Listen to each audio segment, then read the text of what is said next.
5 ওয়াক্ত নামাজ কালাম পড়ে, এরপরেও জাহান্নামে যাবে যারা, তারা হলো 17 শ্রেণীর লোক। আমরা এক নজরে আবারও বলে দিচ্ছি, হারাম খাদ্য যে গ্রহণ করে, 1, 2 আত্মীয়তার সম্পর্ক ছিন্ন করে যে, নাম্বার 3 প্রতিবেশীকে যে কষ্ট দেয়, নাম্বার 4 মা বাবার অবাধ্য সন্তান, মা বাবার কথা শোনে না সে, নাম্বার 5 উগ্র মেজাজি, টেড়া, গোয়ার, সবাইকে দমায় রাখে, এই টাইপের লোক।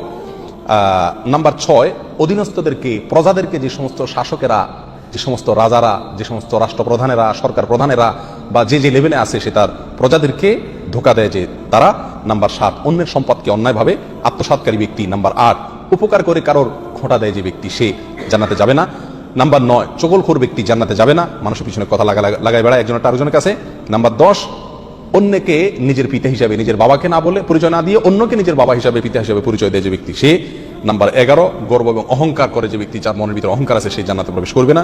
নাম্বার 12 রাসূলুল্লাহ সাল্লাল্লাহু আলাইহি সাল্লামকে যে ব্যক্তি ফলো করে না, তার নির্দেশকে মান্য করে না, সেই ব্যক্তি। নাম্বার 13 অকারণে তালাক কামনা করে, তালাক চায় যে মহিলা, সেই মহিলা। নাম্বার 14 দুনিয়াবী উদ্দেশ্যে যারা এলেম শিখে, কোরআন হাদিস শিখে, এলেম অর্জন করে, আলেম হয় দুনিয়াবী উদ্দেশ্যে, দুনিয়ার কোনো ধান্দায়, আল্লাহকে খুশি করা ছাড়া অন্য কোনো ধান্দায়, তারা। নাম্বার 15 চুলে বা দাড়িতে কোনো জায়গায় কালো কলব, পিওর কালো কলব ব্যবহার করে যারা, তারা।